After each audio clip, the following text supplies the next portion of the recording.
Ok, la dirigida 1 es sobre los temas que han visto estas 2 semanas que han pasado, 3 semanas ya, que básicamente es axiomas de las preferencias, funciones de utilidad eh, y algo de recta presupuestaria. Creo que no llegamos a más, solo hasta recta presupuestaria. Entonces, en Paideia ustedes tienen una serie de ejercicios con esos 3 temas. Empecemos con los axiomas de las preferencias.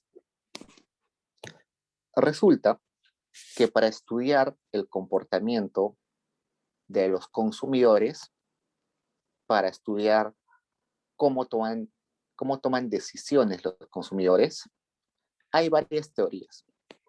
Una teoría se llama la teoría del consumidor y otra conocida se llama teoría de las preferencias reveladas. La que han visto en clase es esta, teoría del consumo o del consumidor. Esta la van a ver seguro con el tiempo, no sé si en introducción a la micro, pero quizás, sí, creo que se la ven en introducción a la micro. Y lo menciono porque a veces cuando estudian aparece este tema de las preferencias reveladas y confunde un poco. Entonces quiero explicarles cuál es la diferencia. Cuando hablamos de la teoría del consumidor, lo que hace un estudioso, un académico, es construir en su cabeza cómo sería un consumidor totalmente racional. Entonces yo digo, un consumidor tiene que optimizar, ¿no? Tiene que consumir lo máximo posible gastando lo menos posible. Eso tiene sentido. Entonces, lo que hace el académico es construir en su mente, lógicamente, cómo debería ser un consumidor, por tanto, cómo se debería comportarse y cómo debería tomar decisiones. Entonces, eso es teoría del consumo. Por otro lado, la teoría de las preferencias reveladas no se utiliza la lógica, sino la observación.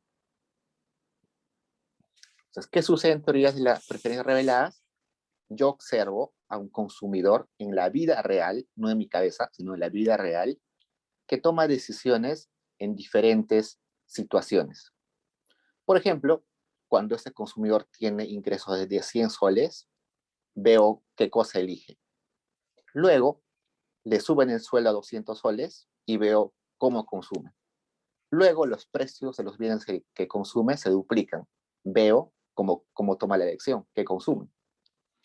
Entonces, yo observo y en base a lo que observo, puedo predecir en el futuro cómo se va a comportar en una nueva situación, ¿no? Observo y con eso puedo predecir cómo se va a comportar en una situación futura.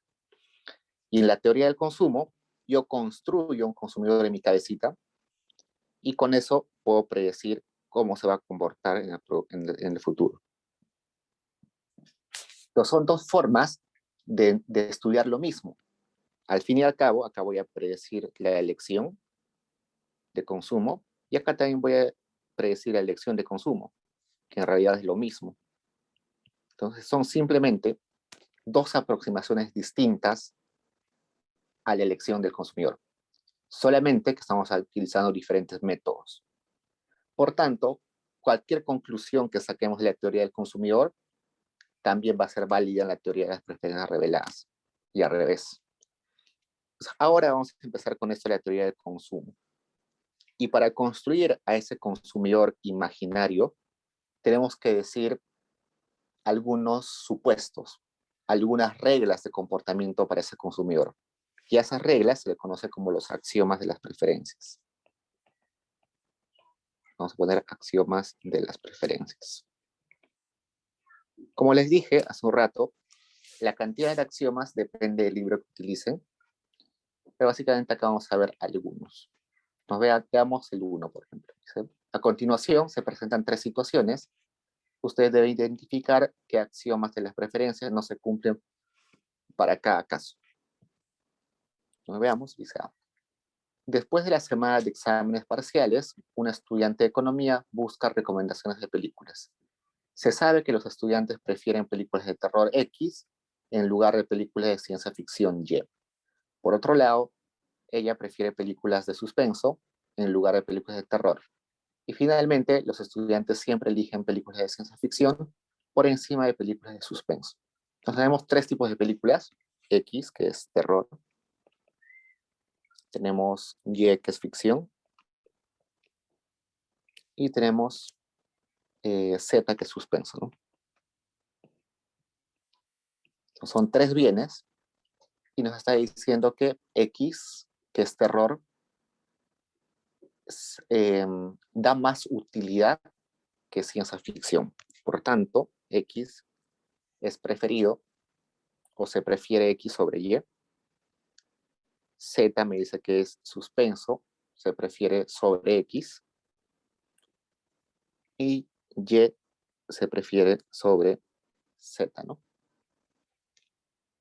Entonces veamos, hay varios axiomas, ¿no? Por ejemplo, el axioma de reflexividad. Reflexividad me dice que una canasta puede ser comparada al menos con ella misma. Eso está diciendo simplemente que el conjunto de canastas no puede ser nulo. Entonces acá sí se cumple la reflexividad porque existen tres canastas, tres tipos de bienes. Entonces, esos tres tipos de bienes se pueden comparar con los demás. Otro axioma es la completitud, que me dice que yo siempre puedo comparar un bien con otro bien, o una canasta con otra canasta. Por ejemplo, si ahí me dijeran, yo no sé como consumidor si elegir X o Y. Yo no sé si prefiero X a Y o si prefiero Y a X o si me son indiferentes. Si yo no soy posible de poner ese signo acá, este o este, entonces son preferencias incompletas. No tengo toda la información posible para compararlos. En este caso, las tres canastas sí se pueden comparar, ¿no? Entonces, con completitud va bien. ¿Qué más? Otro es transitividad. La transitividad me dice que si yo tengo una canasta A y es preferida a B y ese B es preferida a C, entonces, si lo ordeno acá, sería así, ¿no? Entonces, por tanto, A es preferido a C. Entonces, ahí esa regla de transitar, de que se puede tomar conclusiones en base a otros. Por ejemplo, si yo dijera lo siguiente, A es preferido a C y, a ver, A, B, C, no, A es indiferente a C y B es indiferente a, A es indiferente a C, perdón. A es indiferente a B y luego digo que C es preferido a B. Ese comportamiento no cumple transitividad, ¿no? Porque yo diría acá, si A es indiferente a B y B es indiferente a C, perdón, y A es indiferente también a C, C debería ser indiferente a B, pero acá hay una contradicción. Entonces, esa no es transitiva. Pero en el ejemplo que me dan, veamos si se cumple eso. X es preferida a Y es preferida a Z, y acá veo que Z es preferida a X. ¿Cumple o no? A ver, veamos. X preferido a Y, Z preferido a X, Y preferido a Z. ¿Alguien estaba con el micro prendido?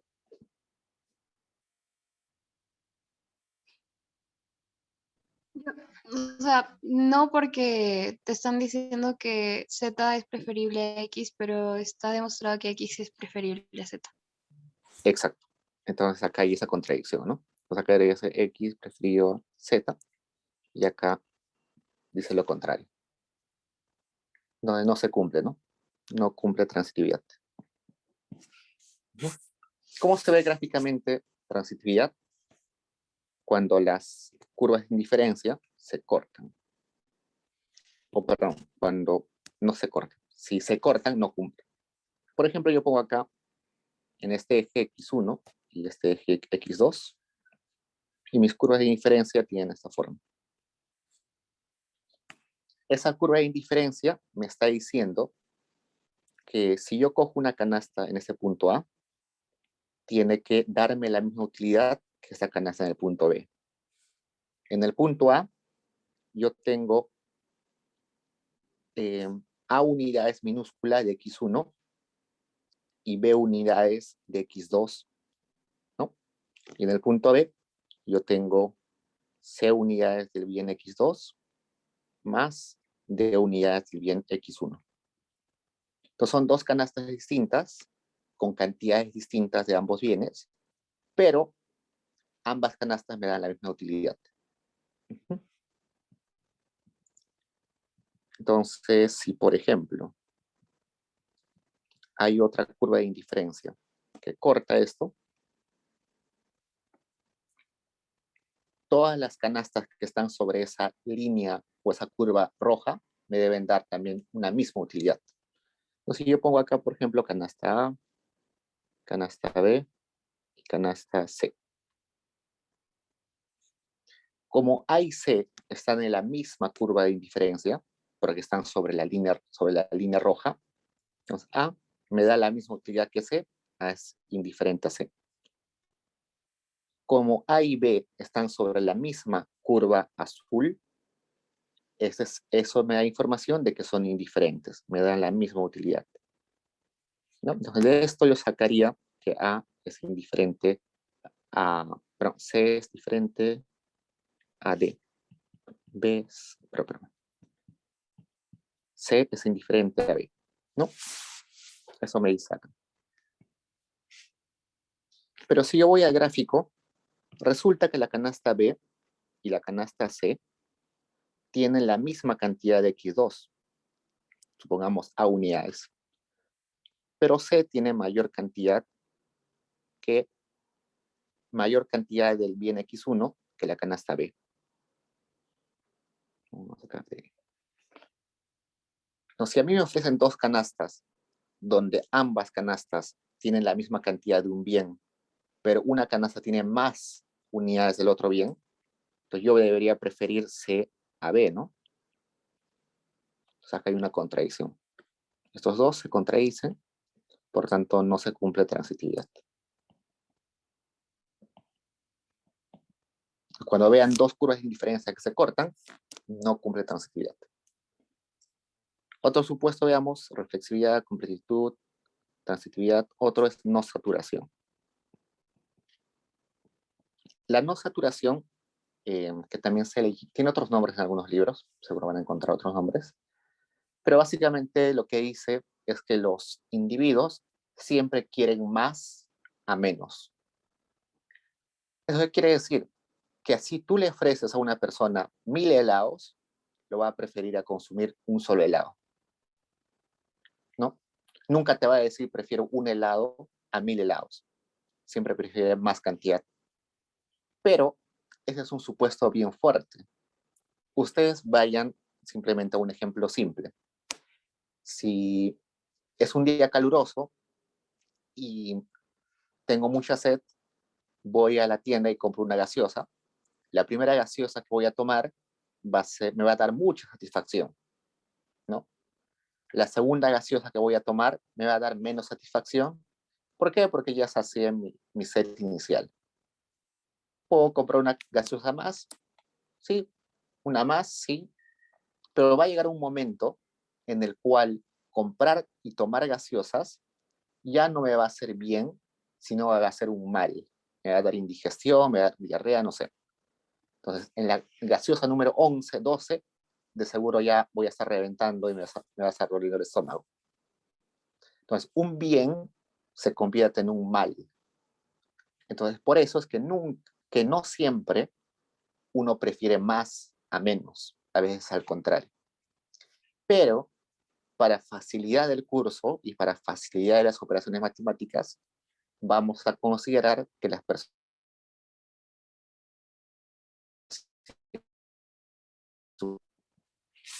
o no saciadas, le llaman en otros libros. Ese supuesto básicamente me está diciendo que todos los bienes me dan utilidad. ¿No? Todos los bienes me dan utilidad, ¿no? Ciencia ficción me da utilidad, Preguntas de terror me da utilidad, suspenso me da utilidad, entonces se cumple. ¿Hasta ahí preguntas, chicos? Profe, ¿puede repetir el primero de reflexividad? Ok. Reflexividad es un axioma en realidad muy tautológico, muy... casi siempre se cumple la reflexividad. Lo único que me está diciendo reflexividad es que yo siempre puedo comparar una canasta al menos con ella misma. Es decir, que mi conjunto de elecciones es un conjunto no vacío. Suena medio filosófico, ¿no? Yo no puedo tomar elecciones en un conjunto vacío, básicamente eso. Tiene que haber al menos una canasta. Nada más. Casi siempre se va a cumplir la reflexividad. No se preocupe mucho por ese axioma, es muy tautológico en realidad, pero siempre aparece en los libros. Vayamos al B. En un experimento de economía conductual, se ubicó al frente de cada voluntario una mesa con 2 canastas. Una de ellas contiene 10 barras de chocolate y la otra con una barra de chocolate. Los resultados fueron sorprendentes, pues solo 2% de los voluntarios eligió la canasta de 10 barras de chocolate. Entonces, acá un poquito de cultura económica. ¿Qué es economía conductual? Economía conductual es una rama de la economía que últimamente se ha puesto bastante de moda porque trata de poner a prueba los modelos microeconómicos. Entonces, lo que hacen en economía conductual es, por ejemplo, hacen experimentos.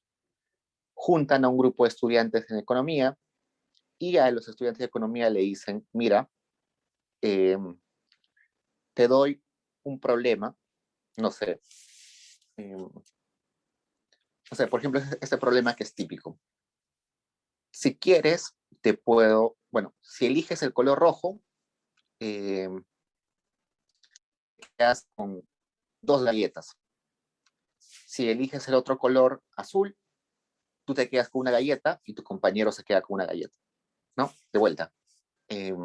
Si eliges el color rojo, tú te quedas con 2 galletas y tu compañero se queda sin ninguna galleta. Si eliges el otro color, tú te quedas con una galleta y tu compañero con una galleta. Entonces, ¿ustedes qué elegirían? Quedarse con las 2, ¿no? Pero, ¿qué pasa si este juego es repetitivo? Se repite una y otra vez y tu amigo también debe elegir. Puede ser que en algún momento prefieran cooperar, ¿no? No sé, hacen esos tipos de experimentos para ver si de verdad lo que dicen los modelos económicos se cumple. Por eso acá nos está diciendo que hay un experimento, ¿no? Uno de ellas cuenta con 10 barras de chocolate y la otra con solo una barra de chocolate. Entonces, veamos, ve.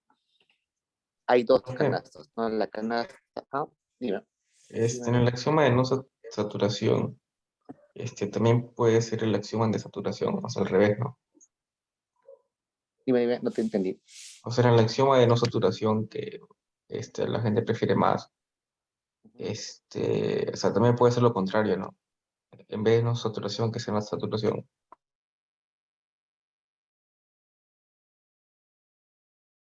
Porque es en vivo, me dijo que a veces menos es más, más es menos, por eso.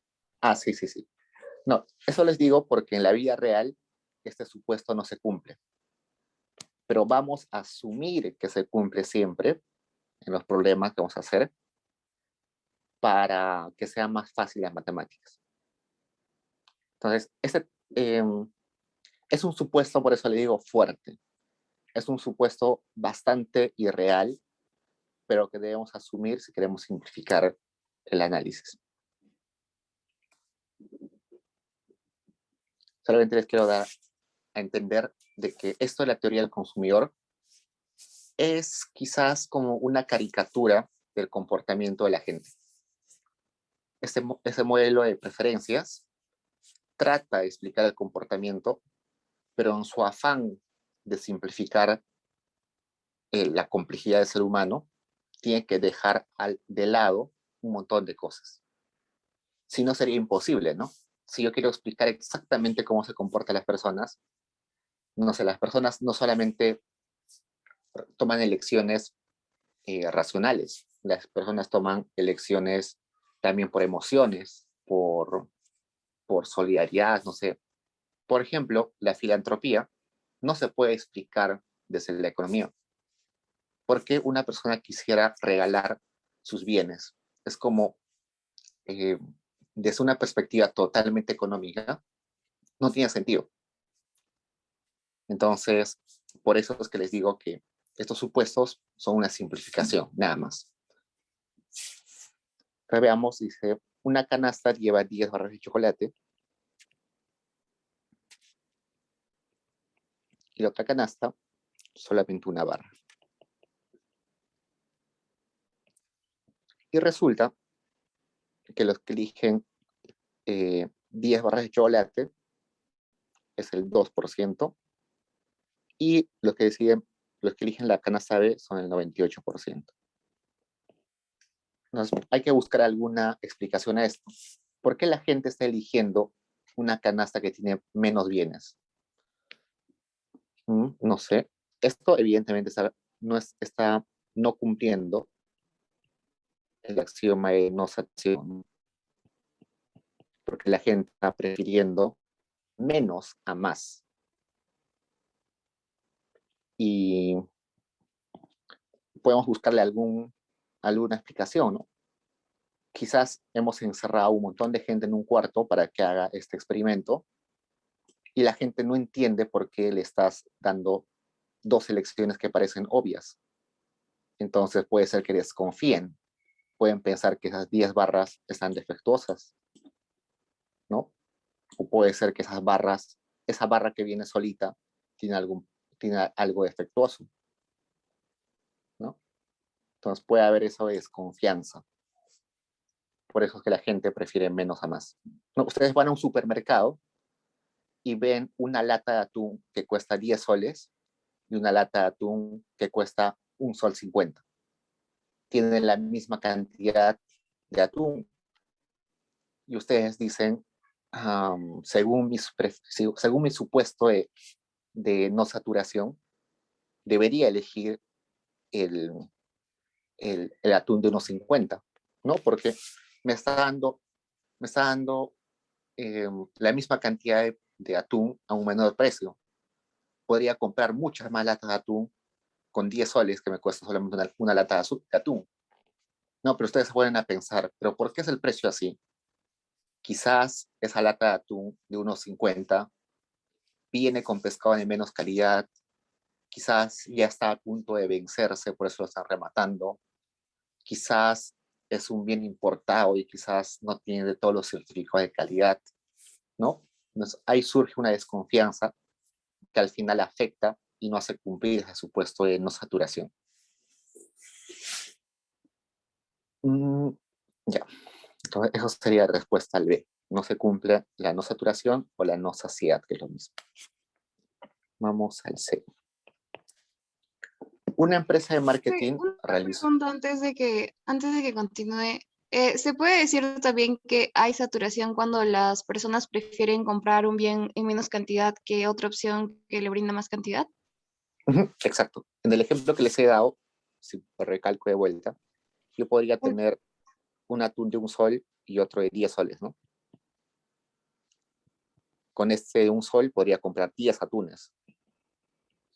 Y con ese solamente un atún, ¿no? Entonces mis 10 soles pueden rendir un atún o 10 atunes. Pero quizás voy a elegir solamente comprar un atún, ¿no? Pero sí está bien tu observación. Gracias. Okay, vamos al C. Una empresa de marketing realizó una encuesta sobre 3 nuevos sabores de gaseosas. Los resultados son los siguientes. 20% prefiere el sabor a naranja. 20% naranja. 40% prefiere el sabor a limón. Y 25% prefiere el sabor a fresa. Y 5% es indiferente entre los 3 sabores. Y 10% no precisa, no contesta, no contesta. ¿Qué se puede inferir sobre el grupo del 10%? Ok. estas 10 personas de acá tienen un problema. Y es que no pueden decidir entre las 3 canastas. No tienen un orden de preferencias. No tienen un sin orden de preferencias. Si no pueden ordenar sus preferencias, a eso se le llama no completitud. No tienen las herramientas necesarias, estos consumidores, para tomar la decisión. No saben cuál de los sabores le da más utilidad. Entonces, esto gráficamente se vería de la siguiente forma. Si yo tengo 2 bienes, acá, X1 y X2, y tengo curvas de diferencia.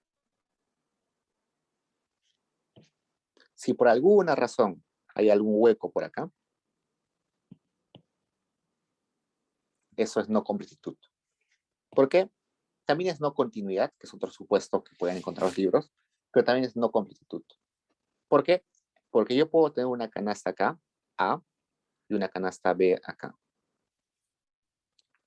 Como por ese punto A no pasa ninguna curva de indiferencia, no puedo compararla con la B, ni con la C que está acá, por ejemplo. Entonces, en todo este espacio de este cuadrante deberían pasar curvas de indiferencia por todo punto. Pero si hay algún punto en el cual no hay curvas de indiferencia, es no completitud.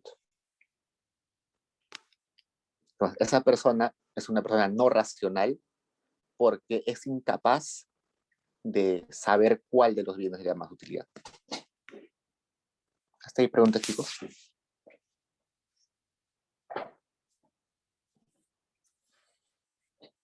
Profesor, una pregunta. Si alguien no es indiferente a algo, no significa que tampoco puedo ordenar mis preferencias porque me da todo igual.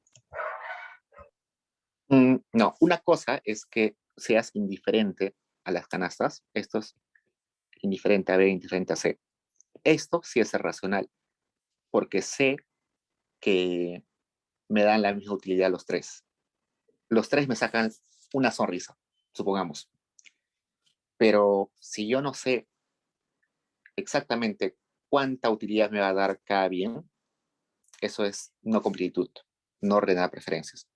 También puede ser parte de no continuidad. Cuando una curva de indiferencia no es continua, por ejemplo, acá hay huecos, también se llama no continuidad, porque las curvas se están cortando. O sea, hay vacíos entre la curva. También puede ser eso no continuidad.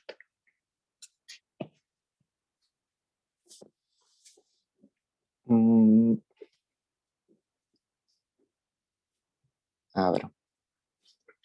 Por ejemplo, estos 5, este 5% está comportándose así, ¿no? Es indiferente entre los 3. O sea, le da igual consumir cualquiera de los 3. Supongamos que yo voy a una tienda y me ofrecen bocaditos de chifles o bocaditos de camotes que también son fritos. Si yo digo, deme cualquiera, me da igual, ¿no? Y el de la tienda me da, digamos, el de camote, ¿no? Y me da igual, me voy y como. Pero si voy a la tienda y me quedo parado ahí sin poder decidir, eso sí es no completitud. Es distinto, ¿no? Una cosa es que yo diga, ya dame cualquiera, y me lo dan y igual me lo como, y otro es que me quede paralizado sin poder decidir. Y al final me voy porque no puedo decidir. No puedo comprar porque no sé cuál me va a dar más utilidad. Es distinto, ¿no? Profe, en ese caso también no se cumpliría la reflexividad, ¿no? Sí, pero hay que tener un poquito de cuidado. La no reflexividad se cumpliría solamente para ese grupo de los 10. Entonces tienes razón, no reflexividad también no se cumple. No se cumple reflexividad, pero sí, tienes razón. Porque no puedo comparar esa canasta al menos por la vida. Sí, tienes razón. Pero el ejemplo básicamente se centra en en no completitud. Muy buena observación, en realidad. Okay, vayamos de las funciones de utilidad. Profe, Okay, pero sí, dime ahí. en una PC, por ejemplo, si no me sé los nombres de los axiomas, pero sí el concepto, ¿es obligatorio poner el nombre? Sí. Bueno, si es un examen para marcar, sí tendrías que recordarte. Ah, claro. Pero si es para desarrollar, yo no tendría problema en que pongas el concepto. Ah, ok. Okay, vayamos a la 2. Función de utilidad. Hace un rato se habrán dado Profesor, cuenta. disculpe. Dime. Profesor, sí, entonces en todos los ejercicios es necesario poner los axiomas. Sí, pero cuando te dan un ejercicio, principalmente está buscando uno de los axiomas que no se cumple. El que más claramente se nota. Por ejemplo, en SC, claramente se nota no completitud.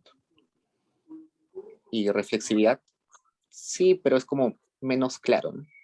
Lo que pueden hacer quizás es hacer una tablita, ¿no? O en ejercicio A tengo tales supuestos, bla, bla, bla, y pongo un aspa, ¿no? Se cumple, se cumple, se cumple, no se cumple, no se cumple. Algo así. Bueno, al menos así yo respondía cuando estaba en letras, ponía la lista de los axiomas y ponía si se cumple, no se cumple, se cumple, no se cumple. Pero, por ejemplo, si está en este ejemplo de dos curvas que se cruzan, eso ya es claramente que viola transitividad, ¿no? Pero si tienen dudas, pueden hacer una lista de los axiomas y poner se cumple, no se cumple, se cumple, no se cumple. Okay, entonces, función de utilidad. Hace un rato, seguro habrán escuchado que yo les dije que una gaseosa les puede sacar una sonrisa, dos sonrisas, tres sonrisas, ¿no? Y ustedes habrán dicho, pero ¿por qué es decir sonrisas? Es que no existe una forma científica para medir cuánta satisfacción me da un bien. Ustedes no pueden decir, por ejemplo, hoy día almorcé pan con chicharrón y eso me dio tantas unidades de satisfacción, ¿no? Eso es imposible. No hay una medida para saber cuánta satisfacción. No es como la distancia, ¿no? Que puedes medir en metros o el volumen que puedes medir, no sé, en litros o metros cúbicos. No, no existe. Por eso es que teóricamente se ha tratado de aproximar alguna forma de medir, pero que no es totalmente tangible. A esa forma de medir se le llama la función de utilidad. La función de utilidad es una expresión matemática que me va a arrojar un número que se puede comparar de forma, vamos a poner, se puede comparar de forma ordinal, pero no cardinal. Por ejemplo, a mí me dicen, ¿cuál es la distancia entre Cusco y Lima? ¿Ya? Esto es para poner un ejemplo de que algo sí se puede medir ordinal y cardinalmente, no cardinal. Me dicen, no sé, yo no sé cuánto es distancia, digamos 300 kilómetros. Y luego me dicen cuál es la distancia entre Cusco y Tacna. No sé, nos pongamos Lima y Tacna. Lima, Tacna. Y me dicen son 600 kilómetros. ¿Ya? Entonces yo puedo comparar esas dos distancias. Puedo decir que la distancia de Lima Tacna es mayor a la distancia de Cusco-Lima. Pero también puedo decir que la distancia Lima-Tacna es el doble de Cusco-Lima. ¿No? Esta comparación que puse al inicio es una comparación ordinal y esta segunda es una comparación cardinal. Es decir, en la primera me está diciendo cuál es más grande que el otro, y en el segundo me está diciendo si es el doble, el triple, el cuádruple. ¿Ok? Eso se refiere a ordinal y cardinal. Pero cuando yo tengo funciones de utilidad, si a mí me dicen, por ejemplo, la canasta A me da utilidad 2 y la canasta B me da utilidad 4, lo único que yo puedo decir es que B me da más utilidad que A. Eso sí lo puedo hacer. Pero yo no puedo decir que B me da el doble de utilidad que A. Eso no lo puedo decir. Es decir, sí se puede hablar de ordinalidad, el orden, pero no puedo hablar que sea el doble, el triple. Es por eso que la función de utilidad no me da números que yo pueda medir exactamente, sino simplemente me da información del orden. Por convención, a ese numerito se le llama útiles. Yo tengo 2 útiles, yo tengo 4 útiles. Pero al momento de comparar, solamente me sirve la ordinalidad y no la cardinalidad. ¿Preguntas hasta ahí, chicos?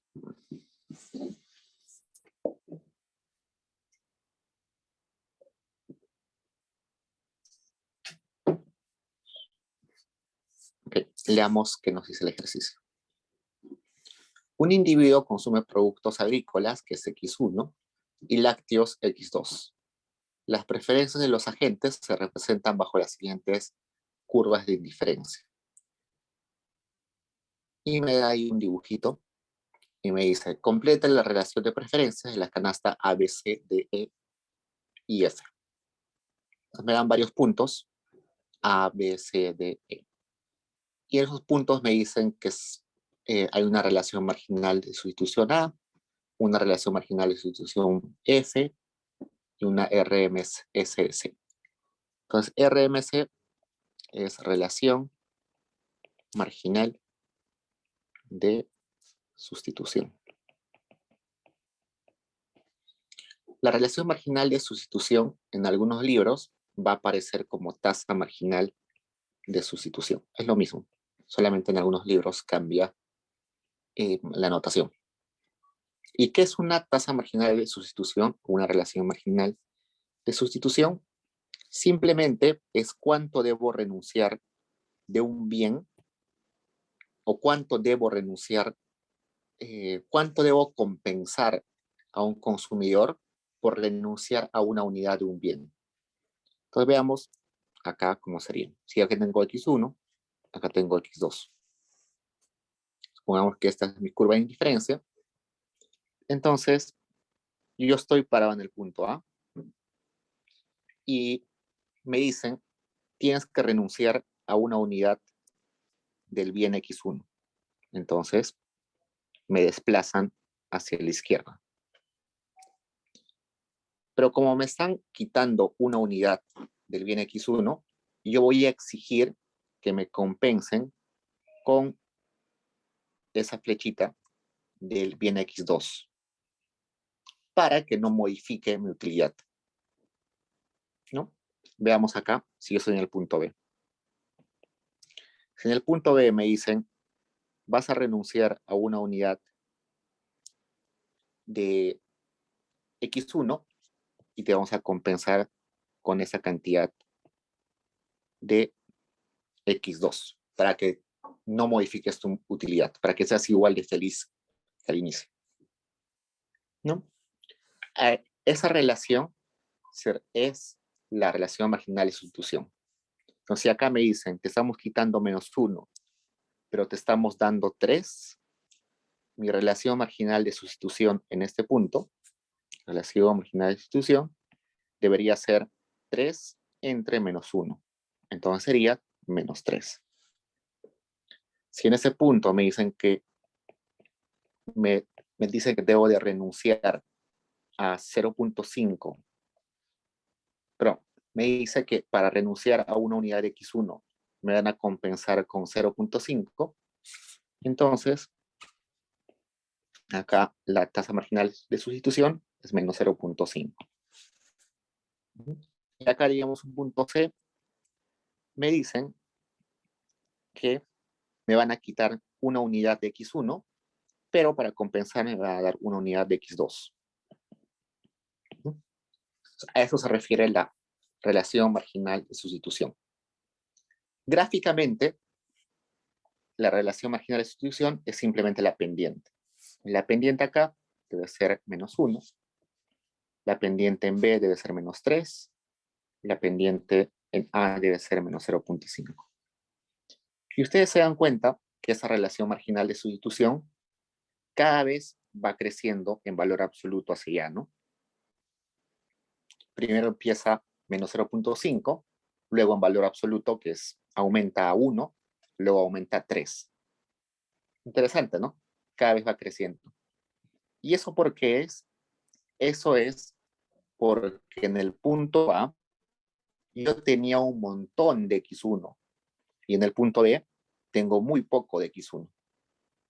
Entonces, en este punto A, como tenía un montón de x1, que vamos a poner, digamos, una cantidad A minúscula, no me dolía mucho perder una cantidad de x1. ¿Por qué? Porque tenía un montón, ¿no? Por eso pedía muy poca compensación. Pero en el punto B, tengo una cantidad B minúscula mucho menor. Entonces, como tengo muy poco de x1, me va a doler mucho perder esa unidad del bien x1. Entonces, por eso es que pido una mayor compensación. Entonces, eso explica por qué esa curva tiene esa forma. Esa curva de la función de utilidad tiene esa forma decreciente y convexa al origen. Convexa al origen se refiere así, ¿no? Por eso, porque cuando tengo muy poco de un bien, se me hace muy dañino de que me quiten una unidad. Si tengo mucho de un bien, se me hace muy poco dañino que me quiten una unidad. Si yo por alguna razón tendría una curva de indiferencia que no tenga esa forma, por ejemplo, si es una forma lineal, así, esa relación marginal de sustitución sería igual en los tres puntos, ¿no? Acá sería una relación marginal de sustitución, digamos, menos A. Acá también va a ser la relación marginal de sustitución menos A. Y acá también va a ser menos A. ¿Por qué? Porque la pendiente en los tres puntos es la misma. En ese caso, me está diciendo que a pesar que yo tengo un montón de x1, acá, perder una unidad de x1 me da lo mismo acá o me da lo mismo acá. ¿No? Eso es un ejemplo de bienes perfectamente sustitutos. Los puedo cambiar dos bienes, el bien x1 y x2, indiferentemente, me da igual. Por ejemplo, no sé, el papa y camote. Que me den mi pescado frito acompañado de papa o que me den mi pescado frito con camote, me da igual. Entonces, por eso es que la relación es constante. Pero, por ejemplo, acá el x1 podría ser panes y podría ser tortas. Son sustitutos, pero son sustitutos no perfectos, ¿no? Son parecidos, pero no tanto. En esa situación, la curva de indiferencia, perdón, la función de utilidad va a tener esa forma convexa al origen. Veamos qué nos piden. Hasta ahí pregunta, chicos.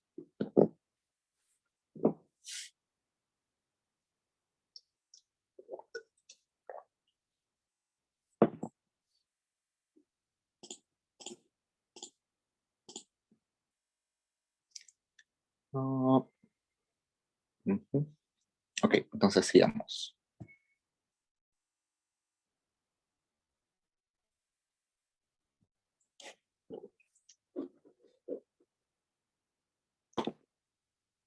Sigamos. Entonces nos dice, pregunta, complete la relación de preferencias de la canasta ABC de EFG. Entonces, a ver,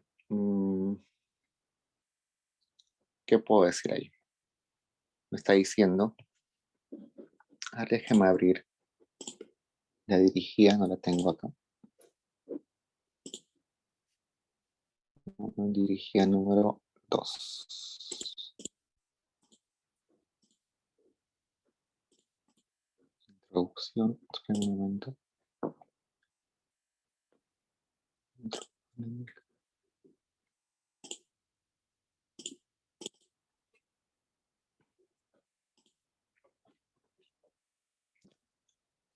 Me han puesto esto, ¿no? A. Ponen acá A, indiferente a algo.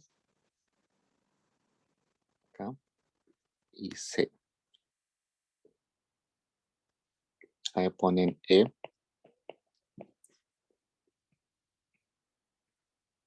Y B.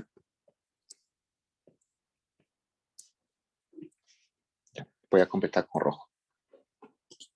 Entonces, por ejemplo, A es indiferente a F, ¿no? Como están sobre la misma curva de función de utilidad, sobre la misma función de utilidad, alguna curva de diferencia, se le puede decir. A y F me dan la misma utilidad, ¿no? Están sobre la misma curva. Entonces, A y F son indiferentes. Y la otra canasta que también está sobre la misma curva es C, ¿no? Entonces también indiferente. Vayamos con el otro. E me dice que comparemos con otra curva. Tengo al E que está bien arriba. Recuerden que si yo tengo una curva de indiferencia acá, esta curva de indiferencia, digamos, me da 5 útiles. Todas las canastas sobre esa curva me dan 5 útiles. Si yo muevo esta curva más allá, digamos hasta 6, luego hasta 7, ¿no? Entonces, mientras se mueven las curvas hacia ese lado, hacia la derecha, la utilidad aumenta. Mientras se acerca al origen, disminuye, digamos 4, 3, así. Entonces, por eso es que la canasta E tiene más utilidad que B, que A, que F, que C, que D, ¿no? Nos pongamos, por ejemplo, ahí que tiene más utilidad que la canasta C, y C está sobre la curva que también alberga a A y F. Podemos poner indiferente a A. El B es preferido o da más utilidad que A, que F, que C, que D. Podemos poner F. Da más utilidad que F. Y F da más utilidad, digamos, bueno, al único que da más utilidad F es a D, ¿no? Porque da la misma utilidad que a y que a C.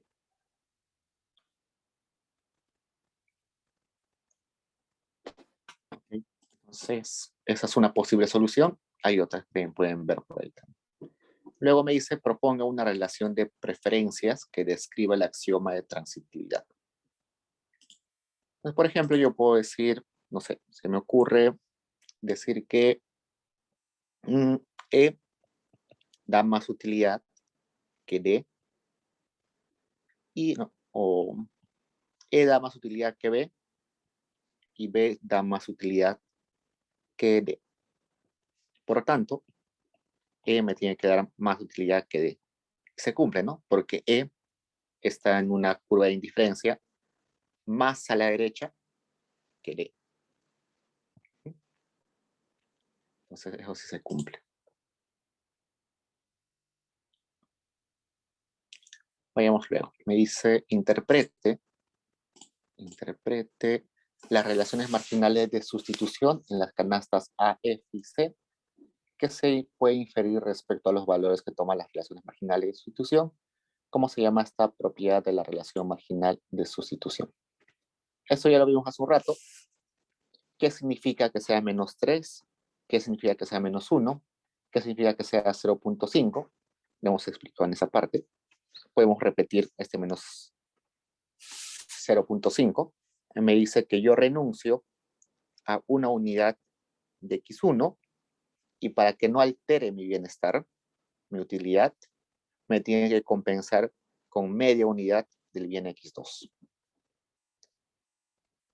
Ok, entonces hemos visto que esto va aumentando acá, ¿no?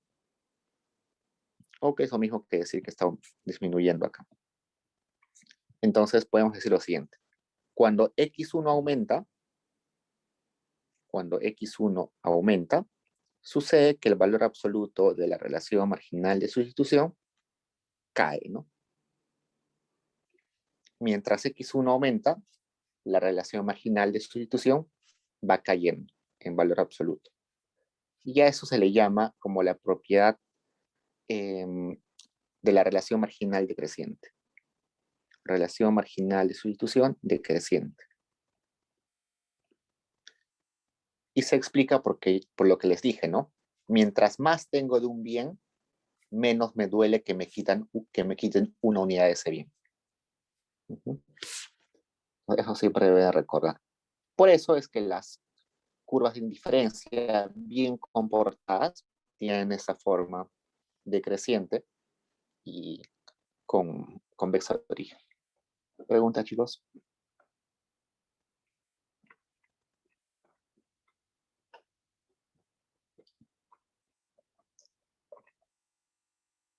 Profe, en la pregunta anterior, donde sale que A es indiferente que C y F, es porque son iguales, ¿no? Porque están en la misma curva. Sí. Si dos puntos están sobre la misma curva, dan la misma utilidad. Entonces, A, F y C dan la misma utilidad. Mientras que E y B, por ejemplo, están en diferentes, ¿no? Aquí está así. Acá está E, acá está B. Mientras más hacia la derecha estoy, mientras más me alejo del origen, mi curva de indiferencia me da más utilidad. Entonces, la curva que alberga el E está más alejada del origen que la curva que aleja el B, que la curva que aloja el B. Por eso E más utilidad que B.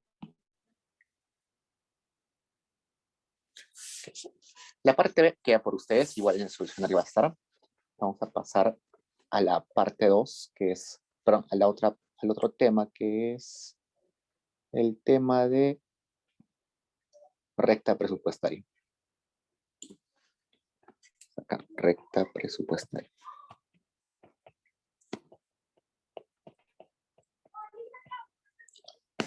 Por el axioma de no saciedad o no saturación, las personas consumirían infinita cantidad de todos los bienes, ¿no? Si una persona le satisface consumir panes y café, entonces por ese supuesto de no saciedad, no saturación, debería consumir infinitos panes, infinitos cafés, ¿no? Pero resulta de que las personas no pueden acceder a todos los bienes que ellos quieren, sino que existe una restricción que básicamente está determinada por sus ingresos. Entonces, vamos a decir lo siguiente. Todo lo que gasta una persona, todos sus gastos, tienen que ser menores o iguales, a sus ingresos. O, que es lo mismo decir que los ingresos tienen que ser mayores o iguales al gasto que realizan. ¿Cuáles son los ingresos de una persona? Vamos a asumir por el momento que son ingresos dados, exógenos, que ya está determinado. En este caso vamos a poner ingreso I. Con el tiempo, seguro con el tiempo acá algunas semanas, que ese ingreso puede ser un ingreso laboral o puede ser un ingreso por alquileres, no sé. Por el momento es un ingreso I nomás. Y ese ingreso I tiene que ser mayor o igual a los gastos. Y los gastos es todo lo que gasta, la suma de los gastos en cada bien. Entonces, si por ejemplo consume dos bienes, X y Y, sería el precio de X por la cantidad de X que consume, más el precio de Y por la cantidad de Y que consume. Entonces, esta expresión me va a dar mi conjunto factible, o mi conjunto de posibilidades de consumo. conjunto factible, más o menos. No, mi conjunto factible. Entonces, para graficar ese conjunto factible, vamos a poner un igual acá por mientras. Luego les voy a explicar por qué es igual. Siempre se va a quedar ahí. Yo tengo acá el bien x1, pero x, solamente es x. Y acá el bien y. Ustedes recuerdan que en matemáticas les han enseñado que para graficar una recta o una curva, siempre tengo que despejar la variable que está en el eje vertical, ¿no? Entonces, esta expresión la tengo que despejar esa expresión solamente con y a un lado. Entonces voy a despejar eso, sería PY por Y es igual a ingreso menos el precio de X por X. Y sería ingreso entre precio de Y menos precio de X entre precio de Y por X. Si ustedes recuerdan, esta forma o esta expresión tiene la siguiente forma, ¿no? Y igual a una constante menos otra constante de por X. Y esto es una ecuación de la recta, ¿no? Una recta que tiene como intercepto a A y como tiene pendiente negativa, S menos B, acá esto es pendiente igual a menos B, ¿no? Pero yo sé que acá A es ingreso entre P y la pendiente que es menos precio de X entre precio de Y. Menos precio de X entre precio de Y. Y acá va a ser ingreso entre precio de X. O sea, si grafico mi curva, mi recta factible, o mi conjunto factible. Entonces, todo esto de acá adentro es mi conjunto factible. Un consumidor podría consumir cualquier canasta que esté dentro de ese triángulo. Por ejemplo, puede consumir esa canasta A, donde X, digamos, consume X1 y acá Y1. Esa combinación.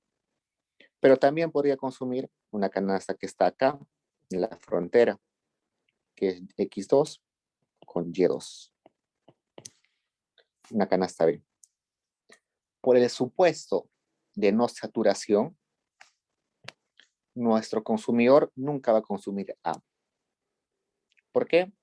Porque la canasta B siempre tiene más bienes, tanto X como Y. Más cantidad de X y más cantidad de Y. Por eso es que un consumidor racional nunca va a consumir dentro del triángulo, sino siempre va a consumir sobre la recta presupuestaria. Entonces, nos vamos a olvidar de todo lo que está dentro del triángulo y vamos a decir que el consumidor solamente va a elegir algún punto que esté sobre la recta.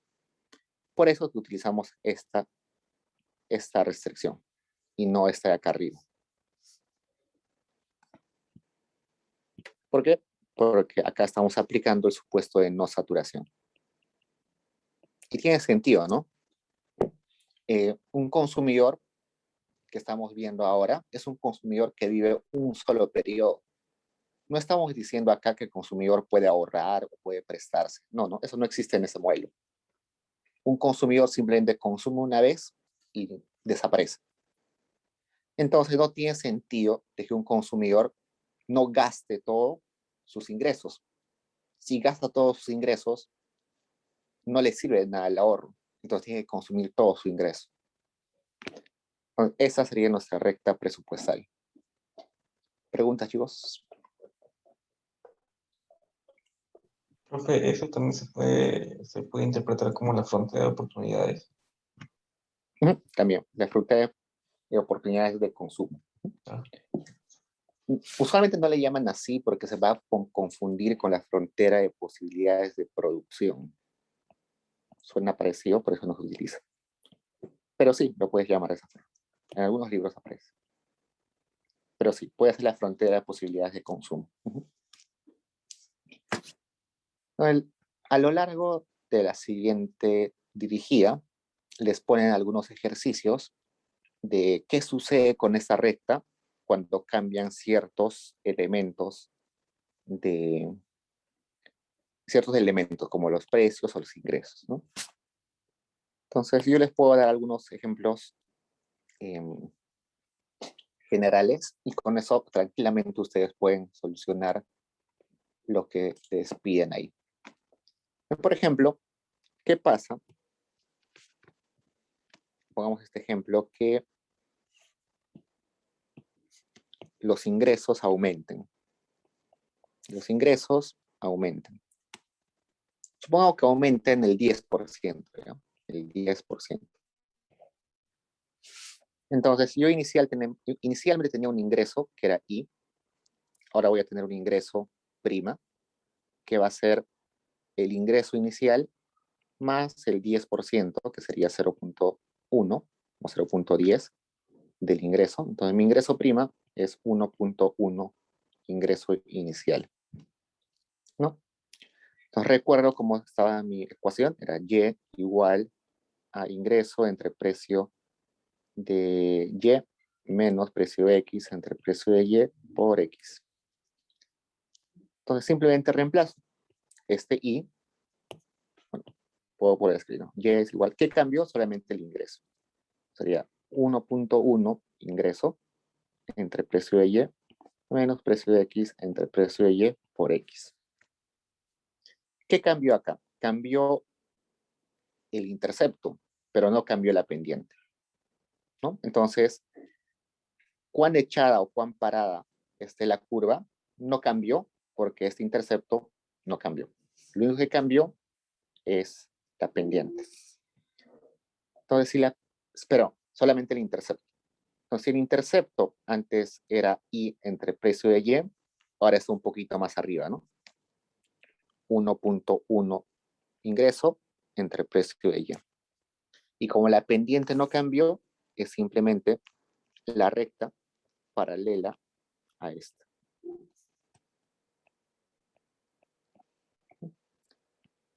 Y la pendiente sigue siendo la misma, ¿no? Eso no cambió. Menos precio de X entre el precio de Y. ¿Qué quiere decir? Cuando los ingresos aumentan, la recta presupuestaria se desplaza paralelamente hacia la derecha. Si pasa lo contrario, si los ingresos disminuyen, la recta presupuestaria se mueve paralelamente hacia la izquierda, ¿no? Eso es un ejemplo de cómo se comporta la restricción presupuestaria cuando existe aumento de ingresos. Pero también puede suceder que los precios cambien. Entonces, pongamos un ejemplo acá, que el precio del bien X aumenta también en 10%, ¿no? Entonces, el precio inicial era precio X, pero ahora tenemos un precio X', que va a ser precio X más el 10% del precio X, sería 1.10 veces el precio X.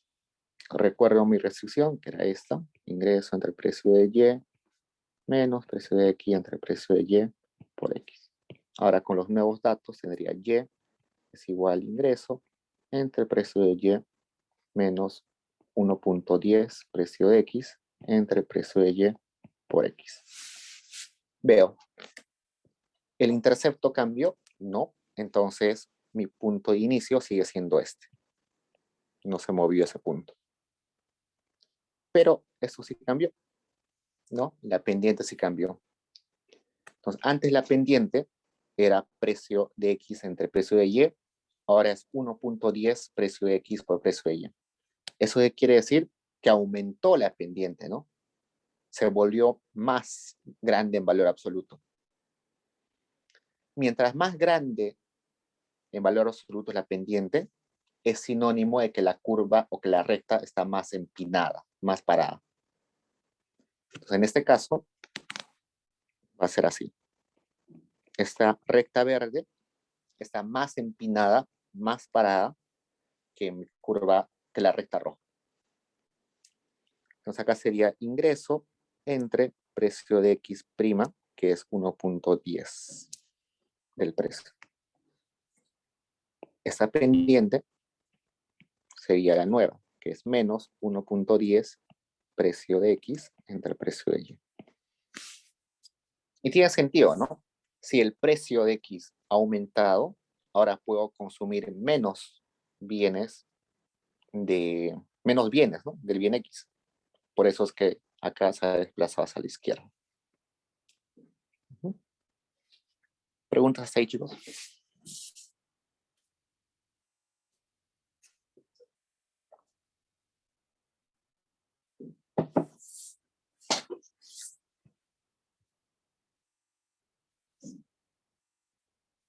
Sí, Fabricio hasta hace un rato me dijo que sí, está perfecto lo que dices.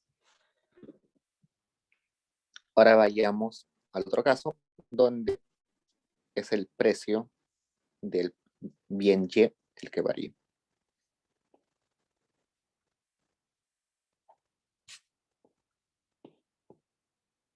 Entonces, precio del bien Y aumenta también en 10%. Entonces, teníamos el precio de Y, ahora el precio de Y nuevo es 1.10 veces el precio inicial de Y. Recuerdo que esa era mi curva, ingreso entre precio de Y menos precio de X, precio de Y por X. Ahora con los nuevos datos, sé que el precio de Y nuevo es 1.10 veces el precio de Y menos el precio de X entre 1.10 precio de Y por X. Y acá me doy cuenta que este cambio ha afectado tanto al intercepto y también a la pendiente. Entonces, los dos se van a mover, tanto intercepto y tanto pendiente. Veamos primero el intercepto. El intercepto, que es este, ha cambiado. Si ahora el denominador es más grande, ahora es 1.10, antes simplemente era 1, ¿no? Si es más grande el denominador, esto va a caer, ¿no? ¿Qué quiere decir? Que el intercepto ahora va a estar más abajo. Acá, por ejemplo. Acá sería ingreso entre 1.10 del precio, 1.10 del precio de Y. Y la pendiente, acá me dice que como el denominador ha caído, toda la pendiente va a aumentar en valor absoluto. Entonces, ¿qué quiere decir que aumente la pendiente? No, perdón. El denominador ha aumentado, ¿no? PY, esto ha aumentado y esto ha caído, ¿está bien? Esto ha aumentado y esto ha caído. Entonces la pendiente ha caído en valor absoluto, por tanto va a estar más echada. Si va a estar más echada, quiere decir que va a tener esta forma más o menos.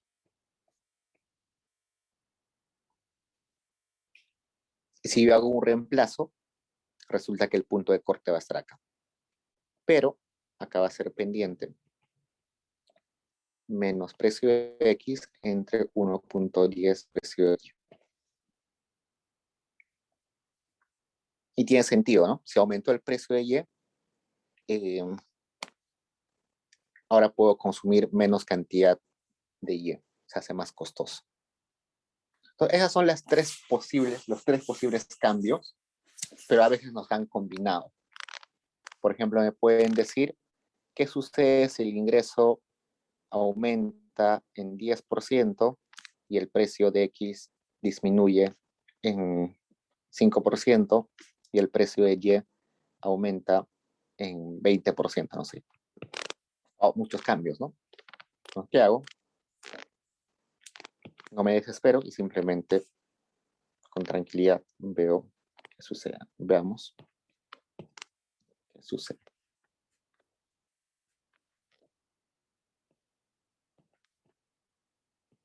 Tengo mi ecuación inicial, que era esto, ¿no? Y, ingreso entre precio de Y menos precio de X, precio de Y por X. Entonces me dicen acá, el ingreso inicial era Y, ahora mi ingreso final, o mi ingreso prima, va a ser 1.10 del ingreso inicial. Mi precio X, ahora va a ser precio X prima. Como ha caído 5%, va a ser 0.95 del precio inicial, ¿no?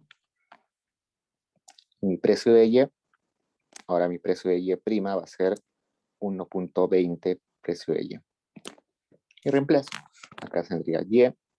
Mi nuevo ingreso es 1.10i entre precio de Y nuevo sería 0.95 precio de X. Menos precio de X nuevo sería 0.95 precio de X entre 1.20 precio de Y por X. Ahí voy a operar algunas cositas. 1.10 entre 0.95. Vamos a sacar la calculadora. 1.10 entre 0.95 sería 1.16 más o menos de ingreso entre precio de X. Menos 0.95 entre 1.20 sería 0.8 más o menos. Precio de X entre precio de Y por X. Entonces veamos. Acá el intercepto ha aumentado. Antes era solamente Y entre precio de X o entre precio de Y, perdón, acá precio de Y. Precio. Perdón, acá nos hemos equivocado.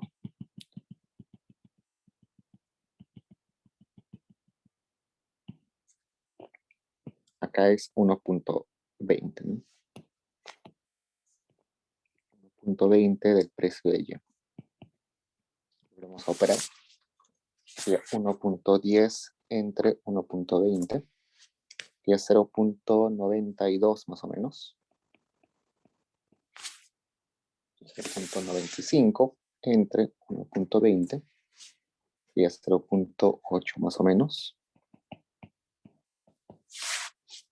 Entonces, han cambiado ambos, ¿no? Intercepto y pendiente. Y ambos han caído. Entonces, inicialmente acá era 0.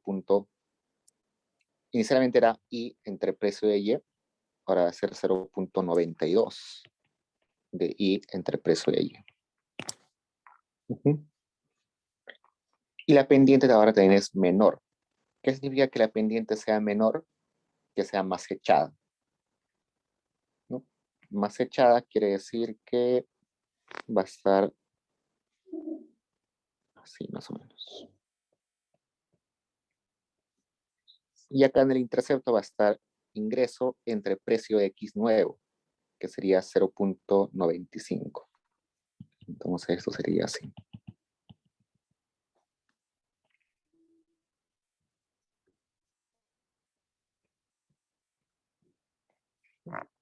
La pendiente va a ser menos 0.8 precio de X entre precio de Y.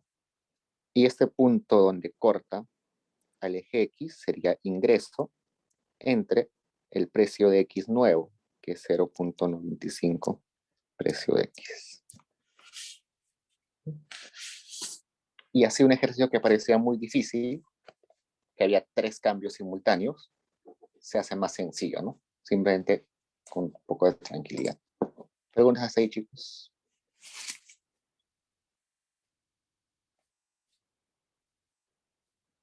Profe, ¿podría colocar la página anterior?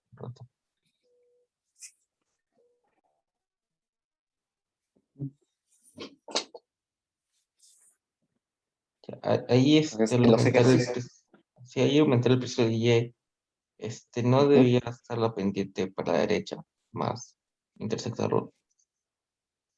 Ah,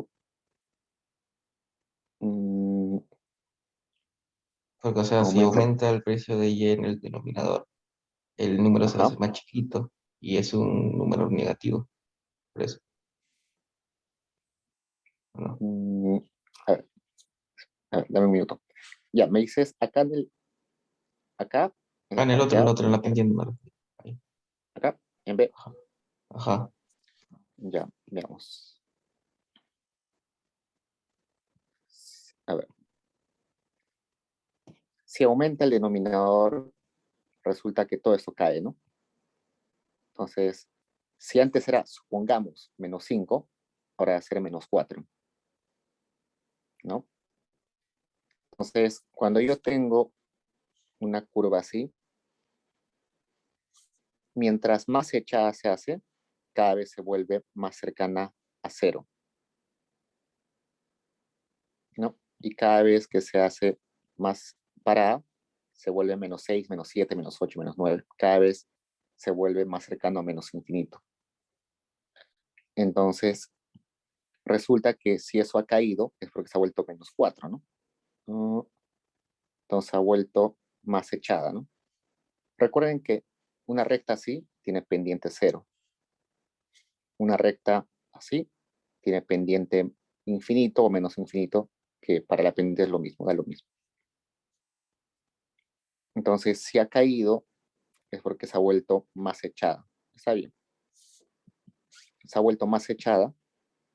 Y como se ha vuelto más echada, resulta que es este verde, ¿no?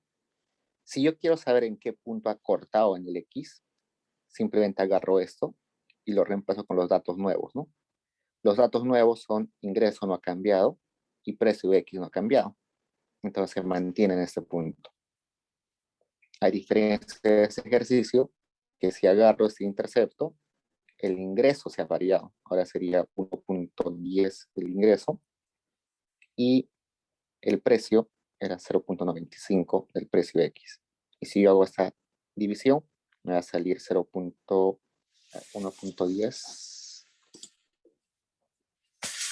1.10 entre 0.95, que es 1.16 más o menos.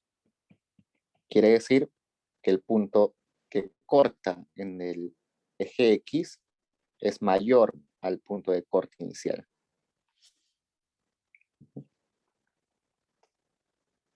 ¿Queda claro? Más claro así, chicos.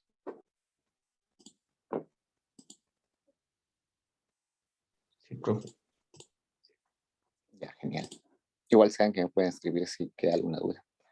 Entonces, algunas cosas, por ejemplo, acá me dice, el Congreso aprueba un proyecto de ley, el cual implica un impuesto igual a T unidades monetarias sobre cada botella de bebida azucarada. En ese caso, por ejemplo, me está diciendo que el precio de un bien va a aumentar, ¿no? Porque hay un impuesto. Si antes tenía que el precio era simplemente 1, digamos, ahora con el impuesto va a ser 1 más T. Entonces, un impuesto es equivalente a una subida del precio. A ver. Un impuesto, por ejemplo, al bien X es simplemente que el precio de X va a aumentar. Pero si es un impuesto a la renta,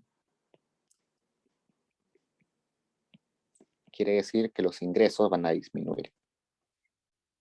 Nos pueden encontrar en los ejemplos quizás un impuesto que afecta a un bien o un impuesto que afecta a la renta. Renta es lo mismo que ingreso, ¿no? Entonces me van a cobrar, no sé, el 30% de mis ingresos. Entonces ahora solamente voy a tener 0.7 del ingreso. Ya no todo el ingreso. ¿Qué más? Un bono. ¿Qué es un bono? Simplemente es el opuesto al impuesto, ¿no? Un bono es simplemente como el opuesto al impuesto. El impuesto a la renta. Entonces, si un impuesto a la renta disminuye el ingreso, un bono simplemente aumenta el ingreso. Y finalmente me están diciendo en el último ejercicio que el gobierno me está dando una cantidad del bien. Entonces, supongamos, voy a copiar esto.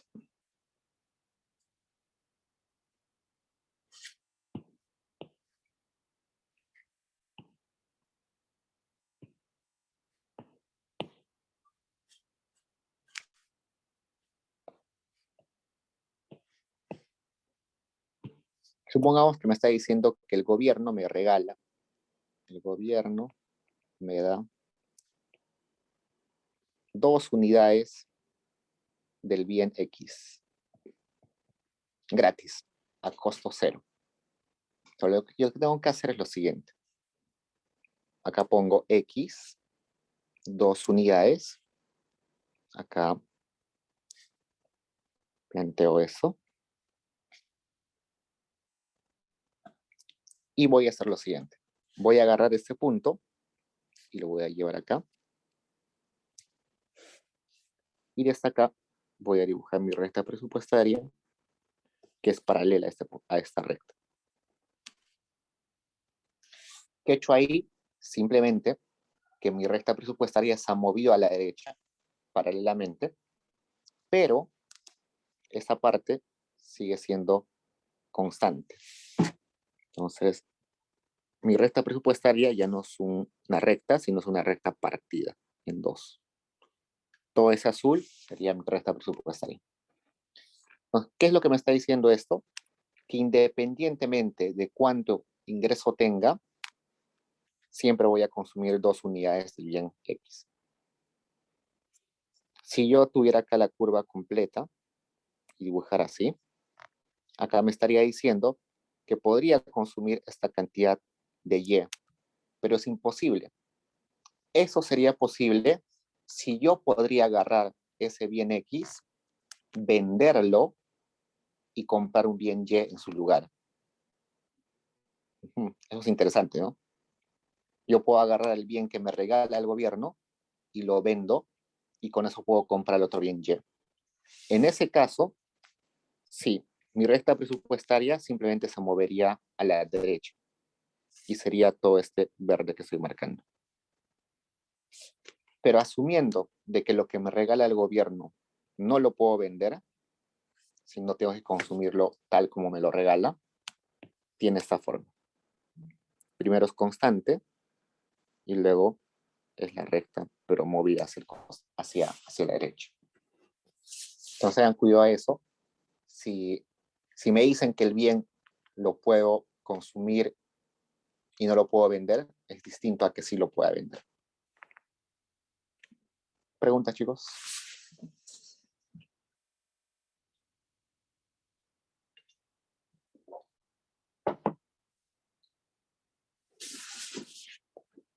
Ok, entonces con todo lo que les he dado ahorita, esos ejemplos que son adicionales,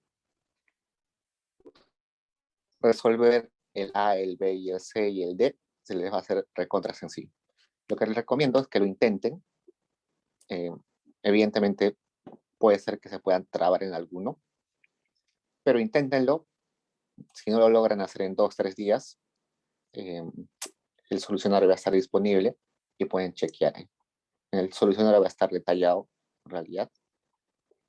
Así que la idea es que quede para ustedes para que puedan practicar. ¿Preguntas, chicos?